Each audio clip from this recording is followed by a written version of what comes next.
Some trade and agriculture questions now, and then I'll let Todd go, and we'll carry on with any general questions after that.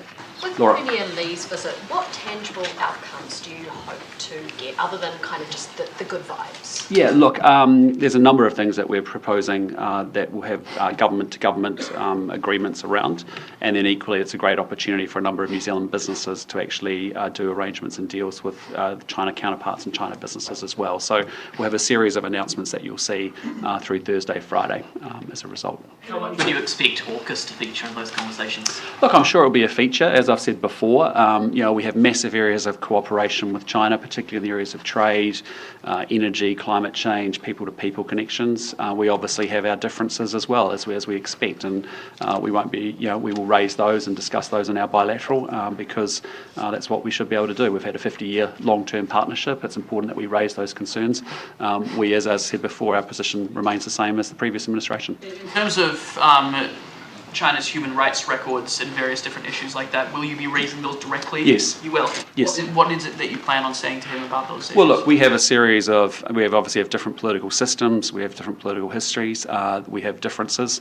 We raise those differences very predictably, very consistently, both publicly, as you would have seen recently with cyber issues, and also privately. And so I'll be raising all the areas of difference that we have with China and taking that through the bilateral.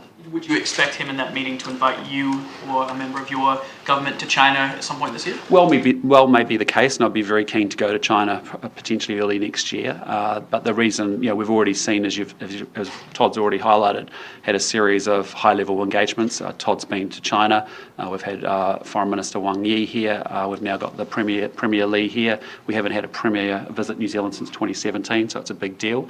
I obviously hope to catch up with President Xi on the margins of APEC, and obviously very open to doing a visit early next year. Just on the trip to Japan, obviously, as Minister Macleay alluded to, the US have pulled out of the TPP agreement. New Zealand has no formal, unless I'm mistaken, trade agreement with Japan. Is that something that you're going to be pushing for over there, or is it just more of this multilateral trade environment system that you're looking to utilise? Well, no, the CPTPP is a very high-quality agreement that delivers for us. You've seen the UK has just joined it, which broadens its scope, and it's a significant part of the world's economy and the world's trade. It's not something we would look at as a bilateral agreement with them. We think actually we continue to broaden and deepen, the CPTPP and ensure the very high quality of access and requirements that are contained within it. Do you reckon it needs a new name now that the UK is not part of the Pacific? Well, I think it's still comprehensive and progressive, which was the main change from the TPP. Minister Macleay, what role or how do you expect the members of FOMA to participate in the trade with India, given that they're quite aggressive players in the trade market internationally? What's their role do you expect them to play? Yeah, look, it's a very important role, both as we look to negotiate or think about how we might negotiate with any country in the world. We engage with FOMA as a government and many different Māori organisations. The world wants high quality, safe produce that come from New Zealand, and that iwi producers, particularly in agriculture, have a really important role to play in that. I have a lot of respect for FOMA. When I was previously Trade Minister, worked very, very closely with them, and I think, as they know, it's an open door, and as long as everybody can work together on what's best for all of New Zealand, then there's a seat at the table. So would you be comfortable if the share of trade that New Zealand does with China increased from where it is now, given how much trade is conducted with China? Yeah. Is diversification still? Yeah, it's a good question. Look, what I'd say is we want to expand trade everywhere. The reason's very simple. 1 in 4 of our jobs are tied to trade. Employees that happen to work in businesses that export to the world actually have higher salaries and wages, which is important. And so we know we've got this big ambitious goal of doubling the value of our exports over the next 10 years. So look, we look at China and we say 1.4 billion people, rapidly rising middle class, yes, running into some economic headwinds as it deals with a few challenges, but at the end of the day, still huge segments of consumers that are actually very discerning and open for New Zealand products and services. So it's we will continue to drive China, And we will also very much continue to drive opportunities across the broader Indo-Pacific, which is why you've seen me lead a delegation first and foremost to Southeast Asia, why we're now going to Japan and Northeast Asia, why we'll ultimately also go to India before the end of the year. So I think it's a China and strategy is what we're very much looking forward to. I do take the point, but you did say it was a good question, and the question is whether you're comfortable with the proportion of trade increasing from where it is now. Well, I think that's going to be challenging when you look at actually China's economic growth rate slowing and some of the headwinds that economy is encountering. But what I'm saying to you is I expect trade between New Zealand and China to continue to grow as a proportion of the total mix. We also want to see trade growing in the 6 big Southeast Asian markets of the Philippines, Vietnam, Indonesia, Malaysia, Singapore, and others. So, and same in India. We've talked about India as a place where we chronically undertrade. We have to do a better job of getting our trading relationship in place there as well for the future. Yes. You spoke earlier this year about how you wanted to raise the energy of these relationships, and the June 30th deadline is coming up. How do you think that you're doing this differently than previous government bilateral meetings? Yeah, look, I think there's a whole bunch of change that's happened as a result. Essentially myself as Prime Minister, Winston Peters as Foreign Minister, Todd McClay as Trade Minister, Judith Collins as Defence Minister. The four of us are actually determined to be the sharp end of the spear that's actually lifting our intensity and urgency across our foreign affairs reset.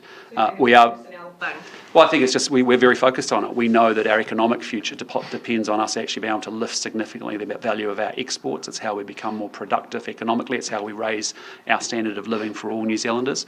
And we also know that, we also know security interests and economic interests are interdependent these days, and particularly with a renewed focus on the Indo-Pacific region where I think New Zealand's security and economic interests are best served. So you're seeing us focus in that domain.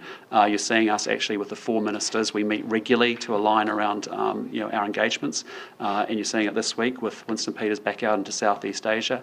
Judith Collins has just come back from a defence minister in Singapore, Shangri-La meeting, and we are out there engaging. And so we are hitting it with more intensity, more urgency. I'd just say to you, I think Winston Peters has done an exceptionally good job doing more travel in the first 6 months than I think in the previous 3 years. Richard Miles of the Shangri-La Agreement said that he asked China to explain its military build-up, arguing that it was so far unexplained. Would you echo that call for China to explain why it is militarising so rapidly and so with such great largesse? Oh, look, I'm sure there's a number of things we'll get into a conversation around in our bilateral. We have a range of topics to discuss from, as I said, the areas where we will cooperate and the areas where we have differences, and so we'll continue to talk about all of those things. Specifically that point, do you have questions about what that great militarisation is for? Well, what I'm focused on is making sure that we have peace and stability in the Indo-Pacific region. When we have that security and stability, that enables us to grow our economic prosperity across the region. Likewise, if we don't have economic prosperity, we get instability and it creates security challenges across the region. So that's where my focus is. The government's putting a lot of resource into this UAE FTA. Mm-hmm. Is that a hedge against the fact that you think it unlikely that the GCC would deliver a high-quality agreement, or are you capable of doing both things at the same time? No, we're capable of doing both at the same time. I think Malaysia deals with both at a similar time frame, although we're a lot more ambitious than probably that agreement was. I've now had 2 meetings with the Saudi Commerce Minister responsible for trade, one at the WTO and one when I visited Saudi Arabia a few weeks ago, and there were very constructive and positive discussions from that. We have agreed that officials get together and look at what more needs to be done. I think there's a willingness and an openness to deliver an FTA there, but as with everything, it has to be high quality and deliver for New Zealanders, for the government to do it. Is it fair to say that whatever is concluded with the GCC would be of lower quality than what New Zealand is capable of delivering with the UAE bilaterally? I think we'll deal with that with the negotiation, but in both cases we'd want a very high quality outcome for New Zealanders. Thomas? I missed it, but the preamble, but what's the status of negotiations around liberalising services trade with China under the upgraded FTA? Has Cabinet signed off a mandate to enter those negotiations yet? There'll be a number of things that are announced later in this week, and I think it's probably best we wait until the Prime Minister and the Premier are here. But we've been really clear that we think there are opportunities to upgrade the FTA around services that will deliver for Kiwi exporters into the Chinese market. It remains a priority for us. Will Will you be progressing the Southern Link proposal as part of that? Well, that won't be something I expect to be discussed. It's something that was many, many years ago, but the idea of links between Southeast Asia and South America are a very important one, because there's a lot of freight, particularly air freight, going that direction. But I think that proposal, from many years ago, is not likely to move forward anytime soon. Can you give any insight on the sort of challenges in advancing New Zealand's interests with China at the moment? Even given on the cyber hacking, China says the accusations are groundless and irresponsible. So how do you sort of navigate that? Well, look, I mean, I've articulated it, the shift in our position, which is essentially saying, look, that we would cooperate where we have common interest. And, there's huge areas of us to continue to expand this relationship, particularly, as I keep saying, in the areas of trade and energy and climate, and also people-to-people connections. But equally, we have to acknowledge we come from different political cultures, different political systems. It's quite right that we have differences and disagreements, and where we have those, we shouldn't be afraid to be able to talk to those. This is a long-standing relationship of 50 years. It's one where we have been predictable and consistent in raising the concerns and differences that we have, and I think we can continue to do that both ways. Getting more difficult with those issues, I guess, becoming sharper? Well, I think it's, what I observe is certainly the region across the Indo-Pacific has become there's a lot more geostrategic competition, as we say, across it. And that's coming from a number of powers within the region. Again, it's in our collective interests, and it's in New Zealand's national interests, and that's why we have an independent foreign policy, is to act in our own national interests to make sure that we have our security and our economic interests are best delivered. And so, for me, each of our bilateral relationships, that we have, there's a different set of opportunities and also challenges that come with them, and it's about progressing them and working our way through them so that we actually advance New Zealand's interests. We hear thrown around quite a bit, geostrategic competition. What does that actually mean? Well, I think you asked me the same question when I was in the Pacific last week, which is essentially acknowledging that there are major powers that have come into our region, whether it be, we talked about the Pacific, for example, whether it's been the US, France, Japan, India, China, a number of players that have come into the region, and we need to make sure that we use our regional architecture, whether in a trade sense or certainly in a political sense, whether that be PIF or ASEAN, to navigate those issues. So that's just the reality of it. It's a more contested world. It's a more contested region. We need to face up to that and be clear-minded and clear-eyed about it. Not to be pedantic, but why did you put China at the bottom of that list? You put the US at the top. Is there some sort of... It was just what came out of my mouth, Jason, so it wasn't deliberate. In terms of trade with China and with Asia... Sorry, I'll come back to you, Claude. Is there any new information or further understanding that we have about Aukus or Pillar 2 in terms of our position on it that we can share with China, or will it simply be the same information or position that we've had in previous meetings? Yeah, look, it's the same position that we've had in previous meetings. As you know, this is going to take some time. Our officials have quite a lot of work to do to explore the opportunities that exist there, and there's a long way to go on this. But what we've said is that, as per the previous administration, we happen to think Aukus is good from a security point of view, providing security into the Indo-Pacific, and we think it's entirely appropriate that New Zealand explores potential options under Pillar 2 and makes a decision to or not to participate. Will that provoke any kind of frustration? I mean, if China's coming here for an updated kind of position or any the most, I suppose, recent position that New Zealand has with respect to Pillar 2, and yet it's just the same as it has been when they last met, is that not, should there not be an update that China might be expecting? Well, look, I'm sorry, but we're going to work to the pace that we need to in terms of working our way through whether New Zealand is involved in Pillar 2 or not, and we'll work on the pace of that time frame. I'll just say to you, is the China relationship is a long-standing one. It's there's many different variables to it and many different components to it, and it's a broad one. So I think there's a lot of areas, as I say, of collaboration, and there's also areas where we'll call out our differences and discuss those openly too. In terms of trade with China and with Asia, we do know that China particularly has a deep understanding of cultural connections. So how important, not only FOMA, but them aside, are our cultural connections with doing trade with China and taking over, as an example, our kappa groups, who are invaluable assets in trade? Well, I think as the Prime Minister said, there's many aspects to the relationship with China as there is with many countries in the Asian region or Southeast Asia. And in particular, those people-to-people links are areas we see, the relationship going from strength to strength. So I think that, from culture and kapahaka groups to many other parts of New Zealand society, it's important we put our best foot forward, and where it gives us an advantage, not only in making sure consumers of the world want to buy more for us and pay more for it, or an advantage in negotiation, we should do that. Well, in terms of the Asian market, though, it's about profits as well, too, is it not? Because then they get a better understanding of the actual integrity of the product that we are able to supply them.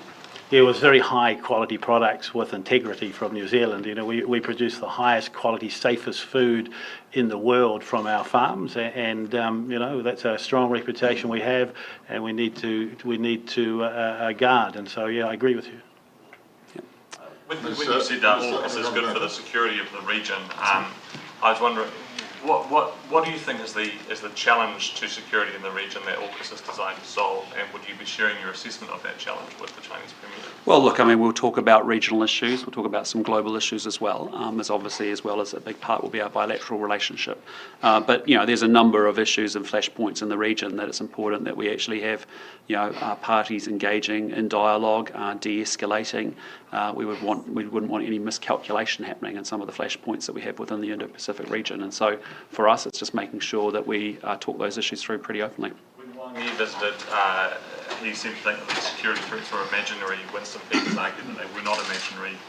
Are you of the view that these threats are real or imagined? They're real, and we will. I appreciate we may have differences of opinion on these sorts of issues, but the reality is, we will have the courage, and we've done this consistently under successive governments of, as I say, predictably, consistently, publicly and/or privately raising these disagreements. Just to change tack, the regulatory impact statement on your tax package. Okay, well, shall I just, have we finished with all trade and, sorry, and then come back to Laura? Minister, what, if anything, will you say to the Canadian Trade Minister when you have a Zoom call with him tomorrow about the dispute over dairy access, which has gone on for a while? The Trade Minister is a she, but indeed I will be making the case very clearly that they have an obligation to New Zealand under the CPTPP. New Zealand takes its obligations under trade agreements extremely seriously. We honour them. We expect others to show us the same courtesy, and I'll be making very clear to the Trade Minister our expectations in that area. Laura?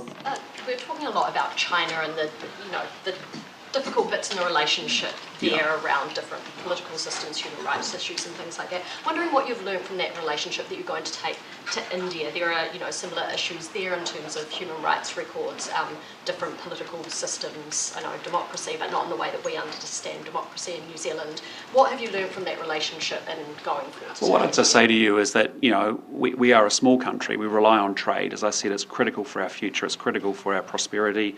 People who work in trading businesses do much better. 1 in 4 of our jobs come from it. So let's just start with that as a starting point. The reality is, therefore, we want to trade with as many people as we possibly can, because if we're going to double the value of our exports, which has so much economic benefit for us, it's important. And the reality is, when you come with that mindset, that there is, many of the countries we deal with have different political systems, different cultural histories, and there are differences. If you think about a very close relationship with Australia, we talked about it in the last couple of weeks around the 501 deportations. It's an issue where there's a point of difference or disagreement, and we're able to raise those concerns in the context of that relationship. So I don't think there's anything new or different. It will be no different with respect to India either.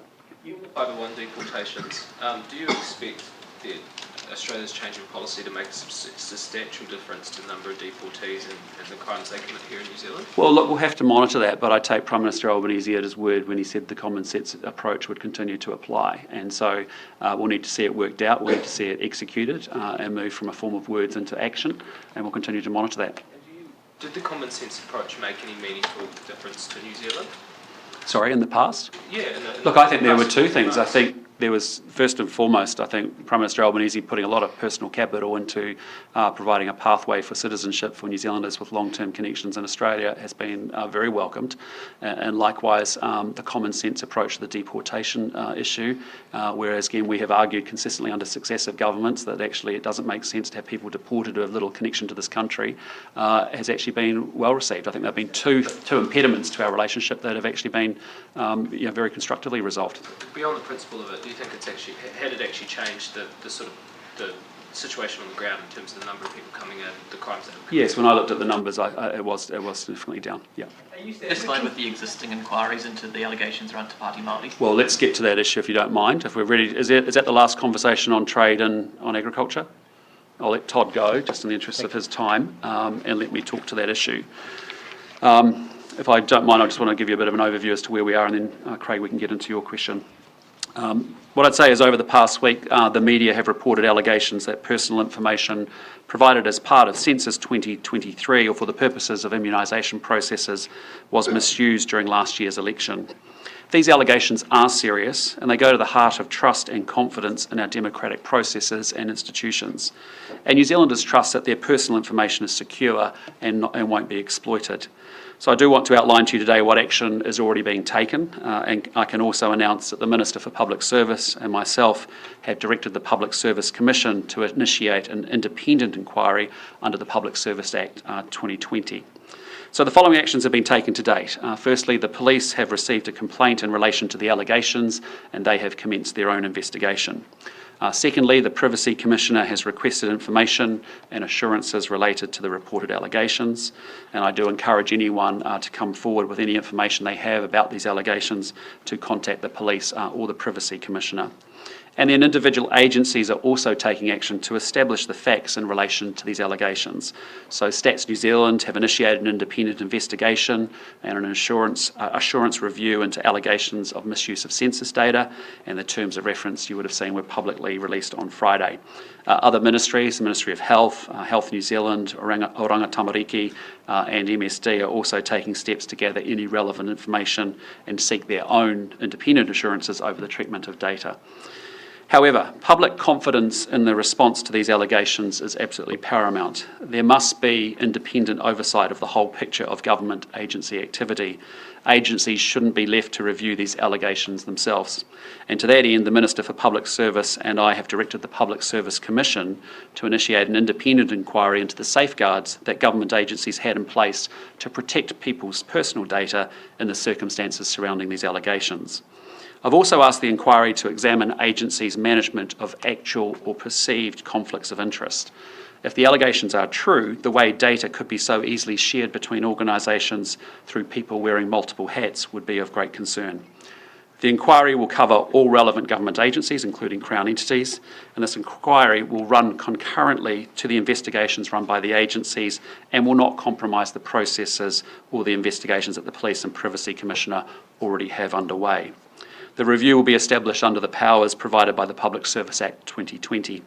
There will be further announcements this week on the terms of reference, the timing for the inquiry, as well as the independent reviewer who will lead the process.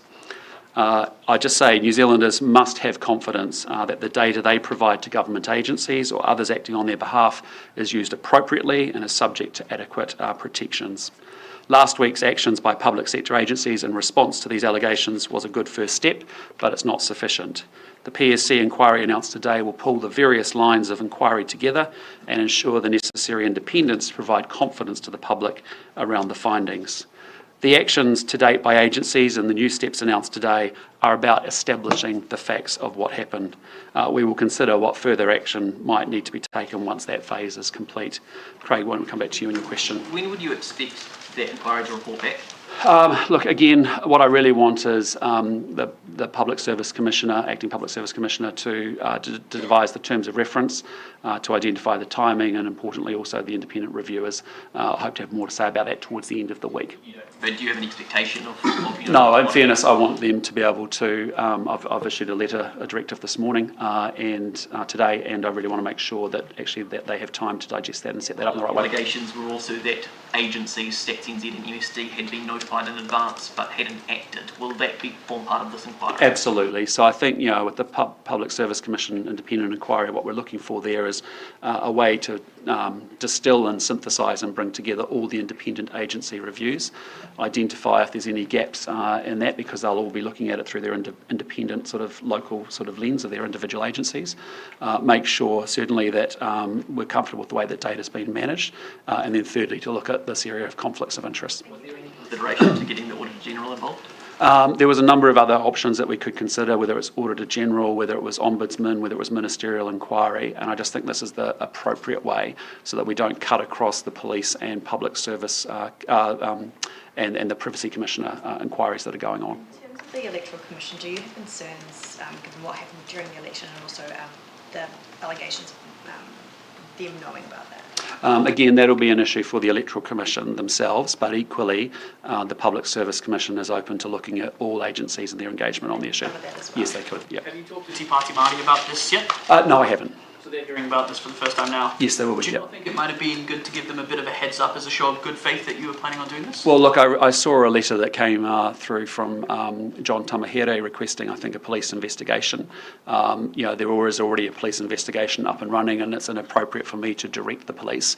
What I want is an independent, arm's-length, objective review to be undertaken, and the Public Service Commissioner and that inquiry will have a sufficient scope and powers to be able to do that well, I think. In terms of what could potentially happen here, and I understand it's an independent inquiry and you might not be able to answer, but we're in a bit of uncharted territory if these allegations do stack up and there was some sort of tampering ahead of the election. Where does that actually leave us in terms of potential by-elections and whatnot? Have you cast your mind ahead? Yeah, look, I haven't had any advice in that regard. I think the key thing to understand is we're in the fact-finding phase of this investigation.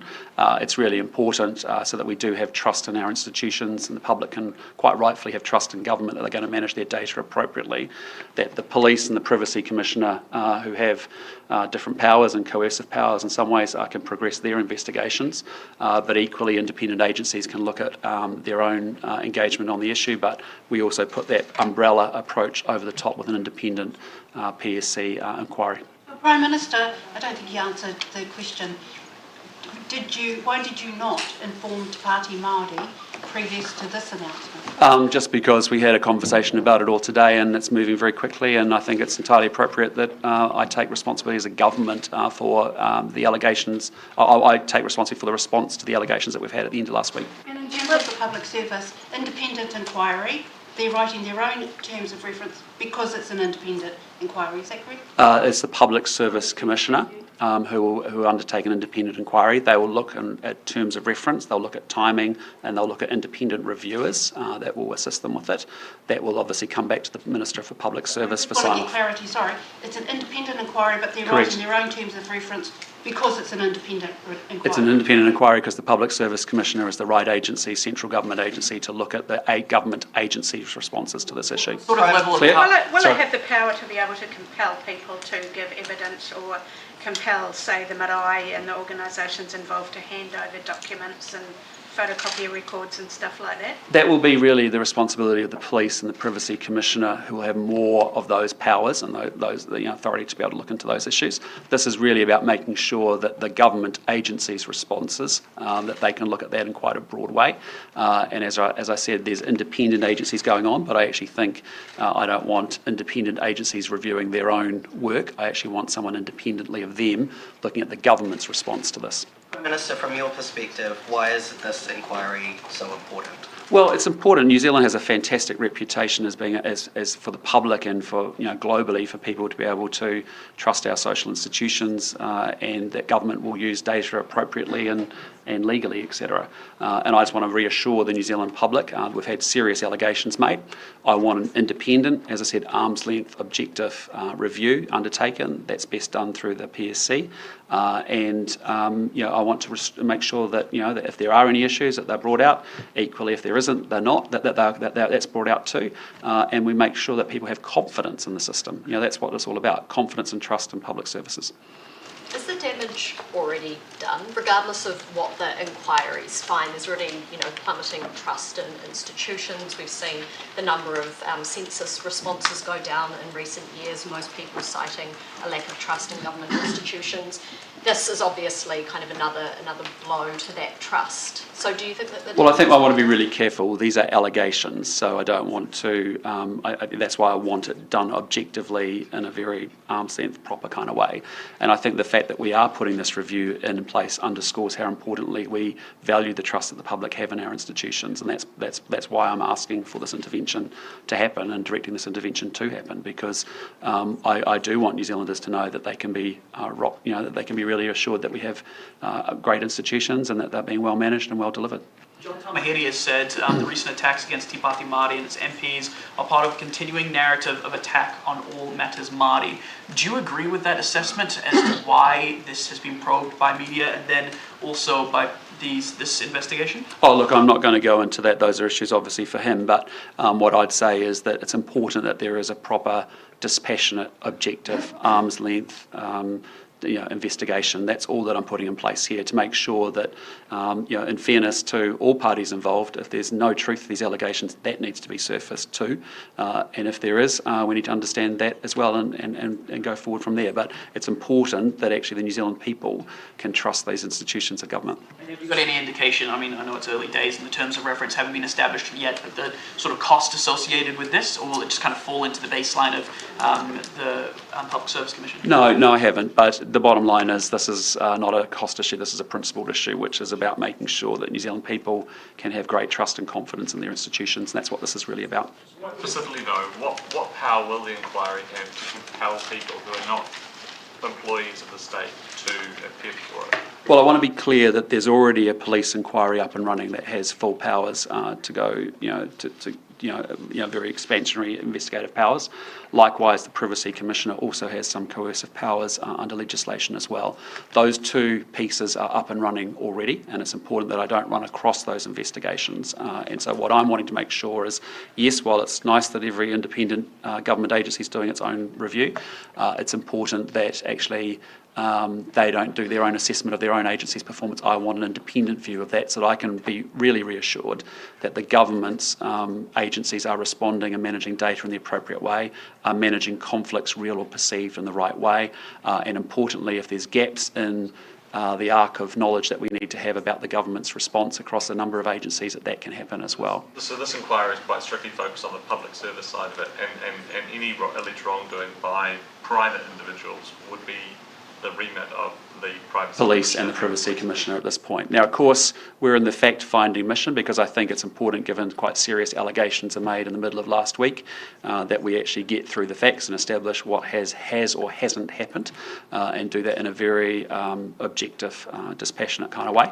And I think between the PSC inquiry looking at the government agency responses, coupled with the police and the Privacy Commissioner's work, that will give us a good way to understand what's happened. In terms of transparency and fairness then, though, Prime Minister, which is what the services are going to be looking at, would you not have seen it to be fair and transparent of you to alert the Te Pāti Māori before this announcement, given that they are a member of the House? And if we're talking about fairness and transparency, then why did you not inform them before informing the rest of the country? Yeah, look, this is really about making sure that government institutions are making sure that they are managing and protecting the use of the public's data appropriately. It's also about making sure that any conflicts of interest are real or perceived are managed well. And it's important that we've actually got an agency that can independently synthesise the different agency reviews and look at the total government response to reassure ourselves around that. So that's the bigger point here from the government's point of view. With all due respect, what's that got to do with fairness and transparency in handling a another party? Well, I think we're being very transparent, and by putting an independent review in place to look at the government's response to make sure that it's appropriate, so we can reassure the New Zealand people that they can have trust and confidence in their institutions. Thomas, and then Adam. When will you appoint a new public service commissioner? Sorry? When will you appoint a new public service commissioner? That process is ongoing, but at the moment we have an acting public service commissioner. Sorry? Are you struggling to find someone suitable for the No, just working our way through a process, yep. Consider whether to wait until the inquiries or the investigations conducted by the police and the privacy commissioner were carried out until launching an investigation on looked at a number of different things, but again, I wanted to make sure there was a comprehensive one-stop shop where I can look at the government's response as a result. And it's great that the Stats, for example, is going off doing its review, as are other agencies. That's very important. But I need someone over the top looking at all of that, synthesising all of that investigation, and also identifying other areas around conflict data and synthesising the agency responses. Now, for you, what about the allegations specifically made you think that a public service focused investigation was warranted alongside the police and privacy commissioner? Well, allegations that about data, citizens' data not being used appropriately with appropriate, that's a major concern. The fact that if the allegations are true, that information can move from one organisation from another with people holding different hats, we need to therefore ask some serious questions about conflicts of interest. And then the fact that there are independent agencies doing their own independent reviews, I want to make sure that I've got some other reassurance, not just the agency reviewing its own work. I want to be able to have a PSC looking at the agencies themselves. Yeah. You must be in the final days of preparing your health GPS, which is, I understand, would have to be the vehicle by which you reallocate funding that was intended for the Māori Health Authority towards your new Māori Health Strategy. Have these allegations given you pause to be concerned about the way in which Māori organisations are using Crown funding that is intended for devolved delivery of services? No, not at all. This is why it's actually important to undertake a review like this, so that actually, because there are many great organisations, and I don't want anyone getting smeared by any other assertion or allegation being made. So it's important that there is a proper investigation of the allegations that are here, which are very serious. But also, you are right. I mean, we plan to, and we want to make sure that we continue to devolve the delivery of public services to get better outcomes for New Zealanders through community organisations, and we plan to do a lot more of that. So it's entirely appropriate that we make sure that there's, we want to understand these allegations and make sure if there's anything that needs to improve, we improve it. But just quickly on Tim Costley, is it a good look to have an MP who's lives in relative proximity to Wellington claiming an allowance funded by the taxpayer for a fourth property, given the economic climate? What I just say to you is, for a backbench MP who then finishes here at this place at 10:30 at night, and could have up to an hour and a half to get back home, and then is expected to be back here again at 7:30 in the morning, I think that's, I'm very comfortable with that. Have you considered more broadly the arrangements for having national MPs use the allowance, for properties, and have you considered making any changes given your own experience and comments made here? Well, my own experience is different in the sense of it was becoming a distraction. I didn't want it to be one, so that's why I made the decision I made. But what I'd say to you is there's a series of rules around what is a Wellington commuter definition. In this case, as I said to you, the bigger issue is that Tim Costley travelling an hour and a half at the end of the night or at the beginning of an early day, when he's outside the commuter distance, is not inappropriate. Evidence that the time savings delivered by Transmission Gully weren't everything the then national government said that. I'm sure it's making that journey a little bit quicker, but the point still remains, which is that when we're asking people to work here to 10:30, 11, and then they're having to commute home, I don't think it's inappropriate. In respect to the Select Committee Māori Wards, overwhelming opposition by local councils to the Māori Wards bill, there are several issues raised by them is that central government has overreached their duties in this bill and informing the councils to run the poll. Also to know obligation to te tiriti in this bill, and which breaches equity and fairness of community-interested community groups. So what do you make of the overwhelming objection of local councils to the bill? Well, all I'd say is that all we're doing here is that you know that we were a party that opposed it when it was first introduced under the previous government. All we're doing is reverting the legislation back to the environment, to what it was before the last changes were made by the previous government. The key thing is that these are decisions ultimately for local councils and for local communities to make, and that's all we're doing, is just making sure that in the spirit of local democracy, local communities, that they are empowered to make those calls. If they choose to have Māori Wards, that's fantastic, but that should be a decision that comes from the community, not one that is imposed from Wellington to them. But the local councils say that they did go to their communities and this is where they've ended up, and now you're asking them to go back to them, to the communities, to run a poll that for some like Horowhenua will cost $60,000, some like Wellington City Council will cost $100,000. That's on top of the local elections that they will run as well. Well, I'd just say to you that we're doing it in conjunction with the local government elections for that reason, to minimise the cost associated with it. They're not doing it ad hoc or individually or off cycle. They're doing it as part of the local government election cycle for that very reason. So I actually think, while people are out there voting for their local government, for them to be able to vote on this is not unreasonable. It's the most efficient way to deal with it. But again, the spirit here and the principle here is that actually these are decisions for local communities to make, not to have imposed on them from Wellington. So the local councils who are the representatives of their local people, are you saying when they come to the select committee and they say they've been to their communities, are you saying that they're lying? We're saying we need to have a mechanism in place so that actually local communities and local councils can actually make decisions that are ones that they're supported by their local communities. That's the spirit that we believe in of local democracy, devolution. Those closest to it make the decisions, and as a result, each individual community, each individual district council is free to make its own decision.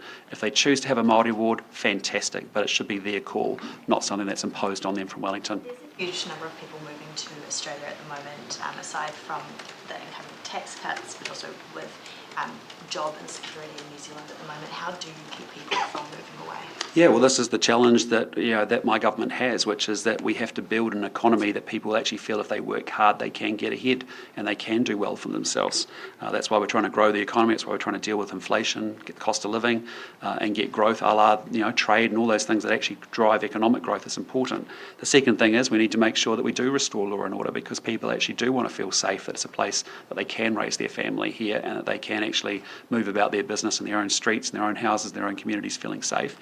We need to make big investments in education so that people can say, my children have a future here, and when they need healthcare, they actually can get it. So, again, our whole program of rebuild the economy, restore law and order, deliver better health and education is all designed to build a better proposition that New Zealanders choose to stay here because they see a better future for themselves rather than taking higher salaries or incomes in other countries. Sorry, Laura. Yeah. On the oil and gas ban, given the International Energy Agency, the IPCC and others have all found that new oil and gas development is inconsistent with keeping within that 1.5 degree Celsius ban, how can you say the government's committed to that 1.5 degrees Celsius while you're also taking this action? Well, what I'd say is, as you saw in recent weeks, we talked very openly about the gas, the weak gas supplies we have across New Zealand, and the implications and challenges for that. The reality for us is that yes, we have high levels of renewables. We want to double those amount of renewables, but for the foreseeable future, at least I think for 10 to 15 to 20 years, gas is going to be a very important transitory fuel for New Zealand to be able to make that transition. And frankly, if you don't use gas, you end up using coal, which is a lot worse. So the point is, it's a really pragmatic example where you can come out and make a decision, ban oil and gas. You can have some bumper stickers and some headlines as the previous administration did, but there was no plan to follow it up to say, well, how does that deliver energy security to New Zealand and New Zealanders? And so what we've seen is, a diminution of gas. That is a real worry to us because that means that then we're going to be burning more coal. That's not something that we want to be doing. And so to be able to open up the oil and gas ban so that we can access more gas to support us in that transition is important. Can I just pick up on you're saying a transition, you're talking about that kind of 10 to 15 years transition. We know that it takes at least 10 years, for some of them kind of 20 or 30 years from finding it to actually and it may be longer. Online. Yeah. So that's not really going to fix this transitionary issue. Well, sorry, it may well be that it's 10, 20, 30 years that we need a transition, but what I'm saying to you is we are very determined, first and foremost, to double the amount of renewables in this country. We have abundant natural resources. We've been abysmal at actually developing them and getting those projects consented, as I've kept talking about. That's why I'm a big believer in the fast-track legislation that's been going through.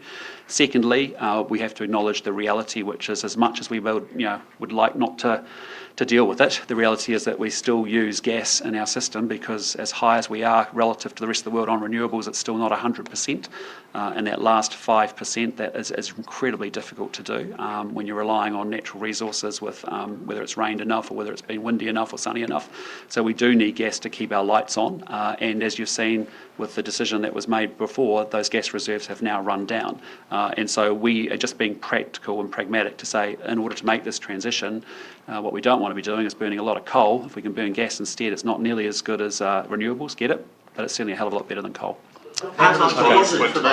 Sorry? Can you tell me what information you've had, if any, from companies like Todd or OMV or whatever, that they would take advantage of this change? Well, I mean, again, it'll be up for them individually to make their decisions. What we can do as a government is set the framework up and the conditions up that if they're prepared to make that investment, they know they have some certainty around the regulatory framework going forward, so they can actually work out whether they do or don't want to make those investments.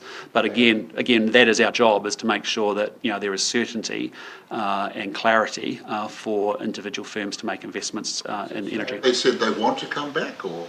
Again, I'm not party to those conversations. What I'm focused on is making sure that the legislative and regulatory framework is in place that enables investment to take place. The regulatory impact statement for your tax package says that households in the lowest quintile get about a third as much as households in the highest quintile, and in terms of the overall spending allocation of that package, it's about just over 5% of the total spending of that package is directed at households in the bottom quintile.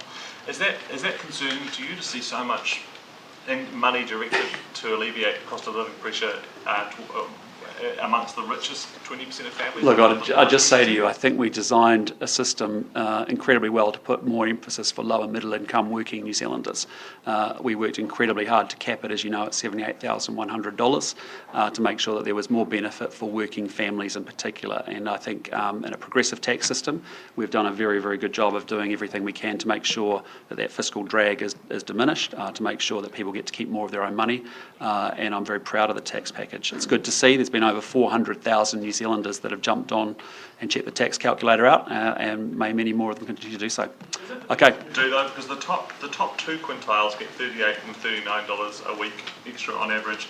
The bottom three quintiles, which is lower middle income, is $13, $24 and $32 a week respectively. So lower middle income households, according to Treasury, get less than the highest two quintile income households. Look, I think we've designed a really good tax package, and I think when you take a step back and say what we achieved in that budget of making sure that we cut wasteful spending, we had a really disciplined operating allowance, and we delivered tax relief, and we laid up conditions for future growth around infrastructure and other things.